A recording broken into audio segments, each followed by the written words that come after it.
Doing nails wasn't originally part of my journey. Like, to be completely honest with you, it's something I picked up during COVID, like just a hobby, like just being bored. Like, I didn't wake up one day and see like I'm gonna be a nail tech. Like, that just the path that I got took down. Like, it wasn't part of the plan.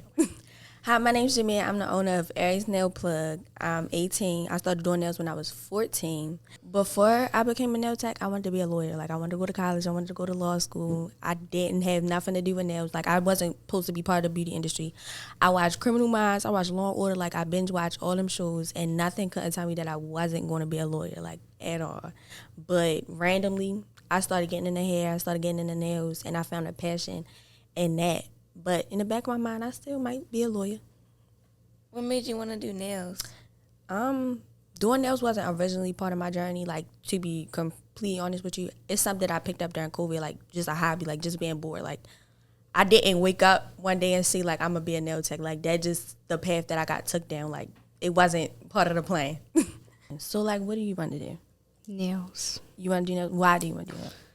Like, I wanted to be a lawyer too because like my friends like are always saying like I'm really good at debating, but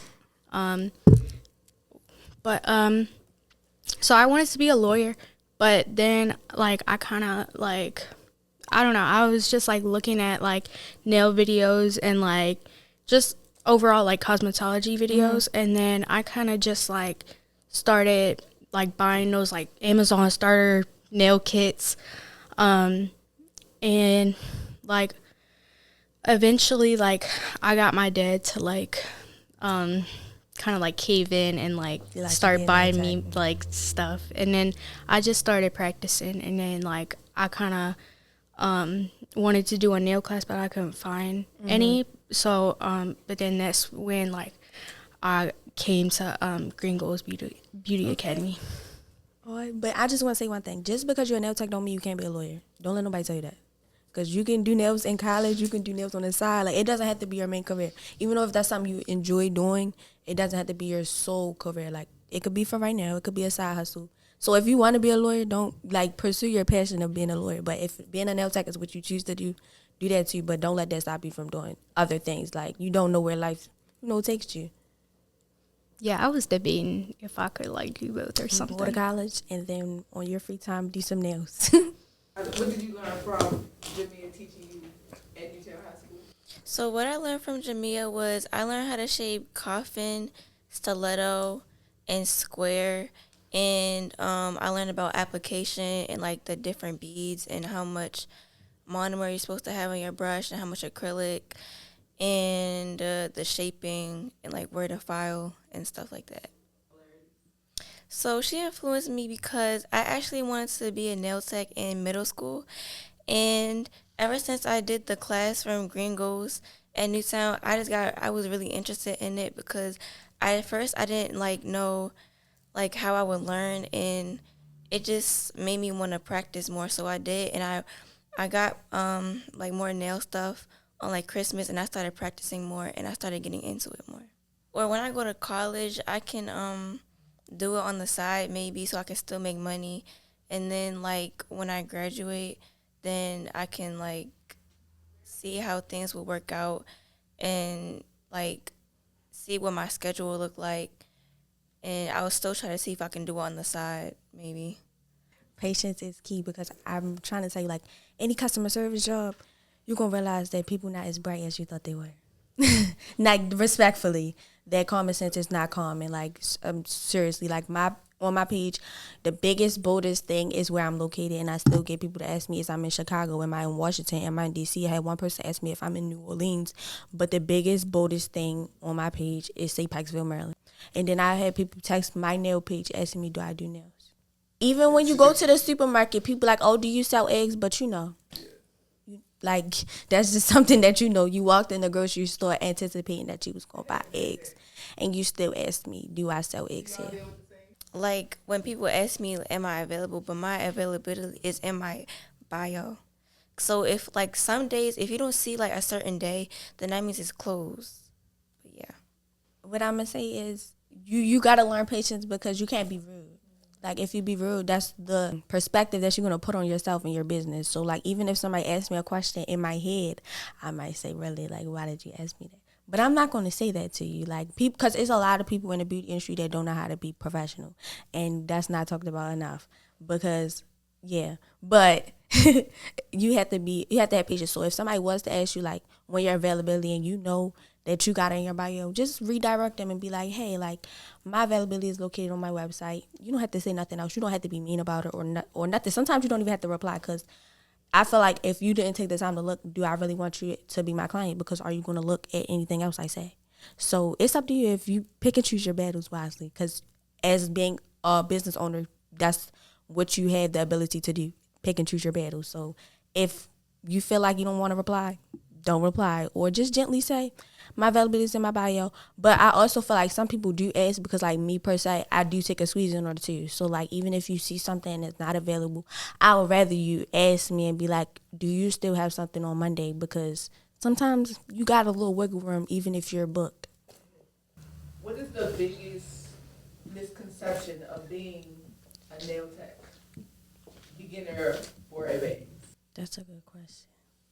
I feel like a perception of some, like, it depends on the person, but I feel like people think that you're not smart. If you really look at it deeper, people think that you're not smart, that you're just conceited and all you think about is beauty and things of that nature. Because it's crazy, because I was just watching TV and this man told this lady that since she was a makeup artist, he felt like she was conceited within herself and all she cared about was looks. But what does that have to do with her making women feel pretty or wanting to do makeup or being creative? That have nothing to do with the next thing. So I feel like people think that people who work in cosmetology are stuck up or not smart or, like, conceited. But that's the dumbest thing I've ever heard. How does her doing makeup make her conceited? Like, it was fun, but, like, it's just, like, one thing that, like, kind of, like, made it a little bit harder is, like the kids, like, some of them, like, would, like, tense up, and then, like, it would make, like, their hand, like, kind of, like, do this, and then I would kind of have to, like, I don't want to, like, handle them or whatever, so, like, I'm not trying to, like, do that, but like, I kept on telling them, like, it's okay, like, relax, but, like, it's, like, sometimes, like, the kids' hands would be shaking, or the other time, like, there was this, there was some kids that were, like, they just kept on, like, looking everywhere, so, like, that would kind of, like, make their hand, like, move a lot, and then, so I just kept on, like, messing up, but I guess it's, like, kind of just all about patience, which I don't have enough patience for all that, but I had enough for, like, the 5 kids that I did, so. That's good. Well, Oh, I did? Between the three of y'all knocked out 25 kids. I was going a little slow. yeah, it's nothing wrong with that. At least you had patience. Just take a little redirection, but they are kids. Yeah, That's all I can say. Like, they are kids. It's not gonna be the same as you service an adult, but that help prepare you to service an adult, because it's gonna be way easier. So you already have the hard part knocked out, unless you choose to service kids. But well, but at least you learned patience, because you don't want, like I said, you don't want nobody to have a rude perception of you. So just So, this has happened to me a lot. Have you ever experienced, so your friends can say, oh, I'm going to book with you, and then they never do? I just learned to not take stuff so personal. I feel like a lot of the times we take things personal, but I choose not to. So it's a lot of my family members who go get their nails done at the nail salon. Even my mom, when I first started doing nails, she chose to still continue to go to the nail salon, but I chose to not take it personal, because if I did, I wouldn't even want to do nails no more. Like, damn, my own mother don't support me, so why would I want to do nails? But I just learned to not take stuff so personal. You gonna book or you not gonna book. The world gonna keep spinning. The nail business still gonna keep going. So it's like, in the aspect, it's like, don't make it seem like, don't take it as them being a bad friend. Just don't take it as personal, because also in another aspect, business and stuff, like, as being teenagers, is new. Like, back in the days, it wasn't no teen entrepreneur, so people still learning how to carry it. So I just learned not to take it personal. It's a lot of friends that said they was going to book and everything. And sometimes it cuts out the middleman because that'll start an argument, your friend being your client, because some people don't know how to handle it. They think like, oh, I'm going to get a free service because I'm your friend. Or, oh, I can come late because I'm your friend. Or I'm not going to pay them more, this exact amount because I'm your friend. So you can just not have your friend as a client at all. But I would say don't take it personal because it's so many people who told me they was going to book and never did. What's your ideal client? I prefer clients who are older because people my age tend to think that we friends and I don't know you.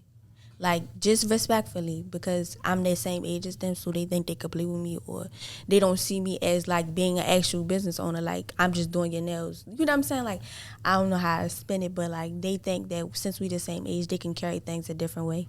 So I prefer my clients to be a little bit older, like, in their 20s or something. Even if you're younger, I just prefer you have respect for me because a lot of people don't because I am young. They feel like, even some grown people feel like, since I'm 18, oh, like, she not going to do this, or she not going to do that, or she not going to be firm about this. So I do. And I do prefer my clients to have a ride because I done had some instances where it done been my break, and I done been sitting with my client. But, yeah, like, it's usually typically the older people who, like, have cars because the transportation, when I'm done, you could just go, like, not. But I also do nails in my house, so, like, that's my sacred place. I can't leave you and be like, yo, just stay right here. I'm going to be right back and going to Dunkin'.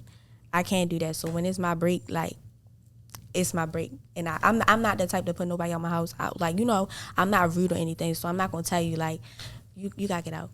Like, you know, but, yeah, and I do like when my clients respect my time, because people be feeling like, oh, it's 10, 15 minutes, it's not going to make a difference, but it makes a huge difference because the 10, 15 minutes, I could have been already had the tips on. I could have already shaped it, but you're not looking at it that way. You're just looking at it, oh, I'm just only running 10, 15 minutes behind.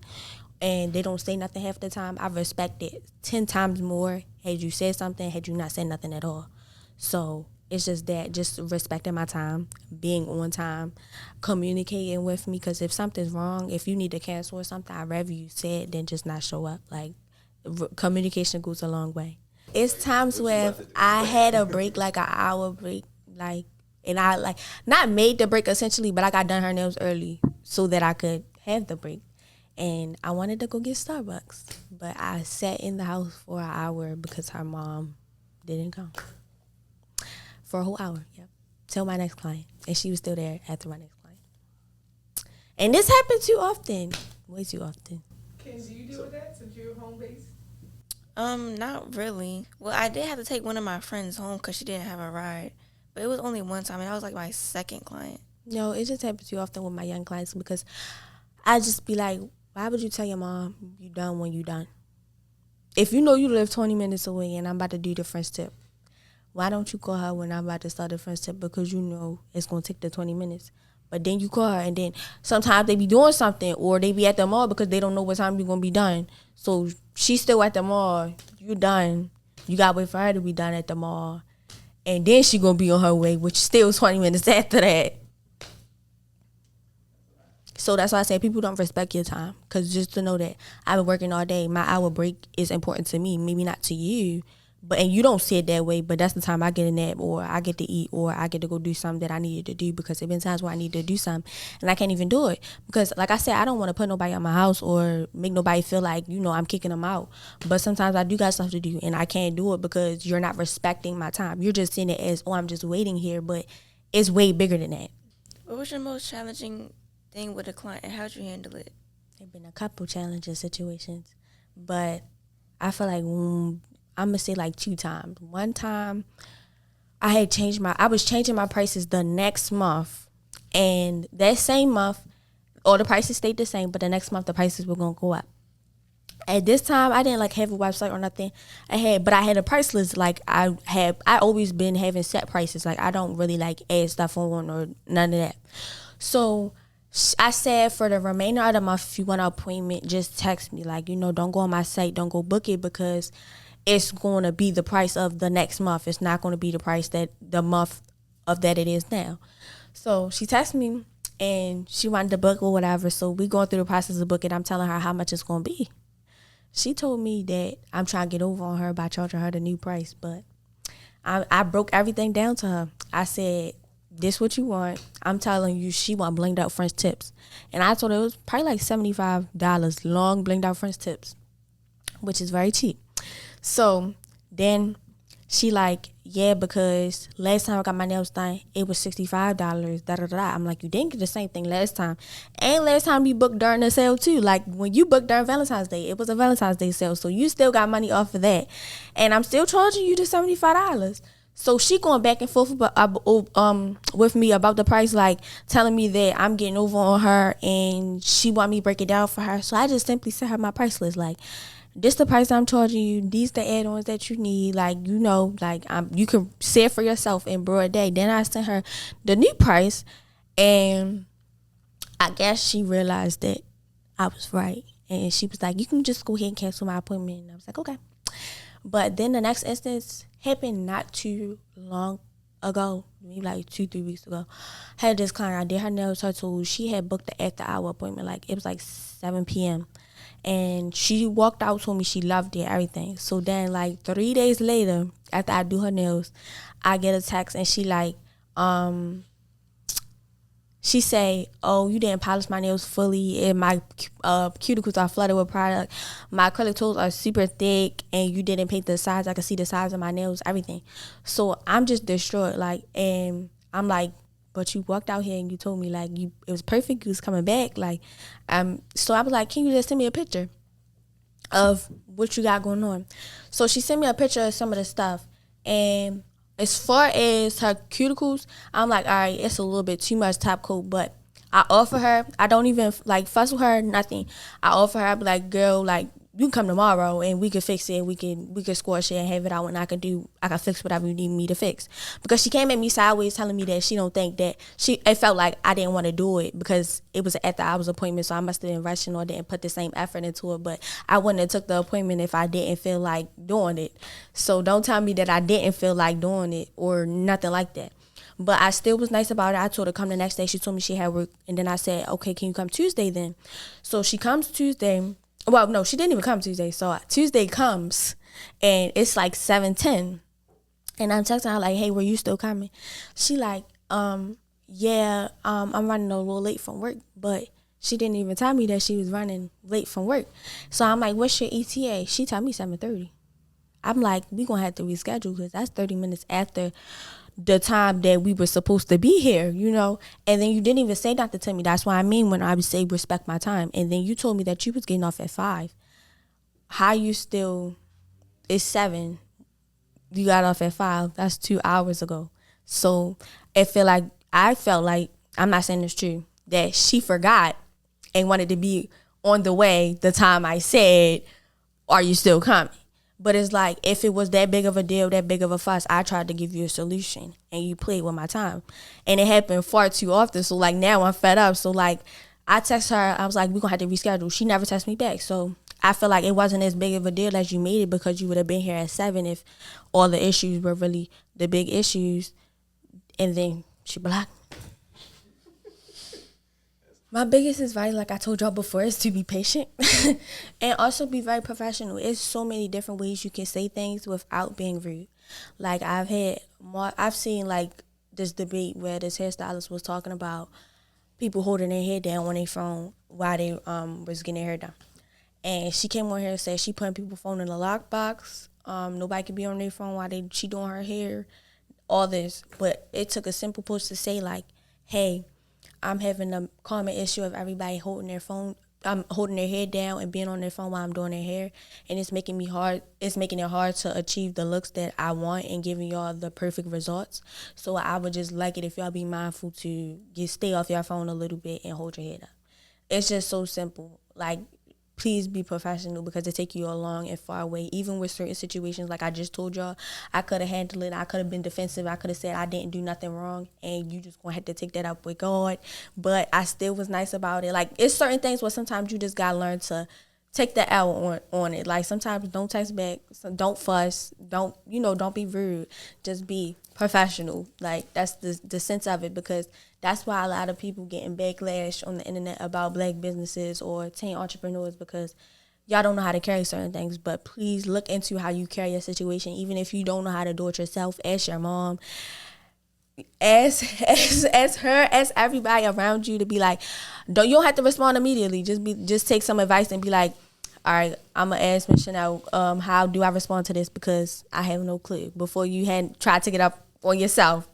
Also, stay focused and be determined. Like, when I was in school, I went to school for 8 hours and I still came home and I did nails, and I missed out on a couple of things, but it was worth it. You know what I'm saying? So stay focused and stay determined. I feel like a lot of people our age, they'll cancel appointments or reschedule because they want to hang out with their friends, or they missing out on something. So I'm saying, like, sometimes you got to miss out to see the bigger picture. So stay focused and, be determined. And just start, because I was 14, I didn't know where to start, how to start, none of that. You just start and you learn things along the way. So I would just say keep going no matter what. Like, sometimes you get discouraged and sometimes it be a lot going on, but that doesn't mean that you give up. Like, just don't give up no matter what.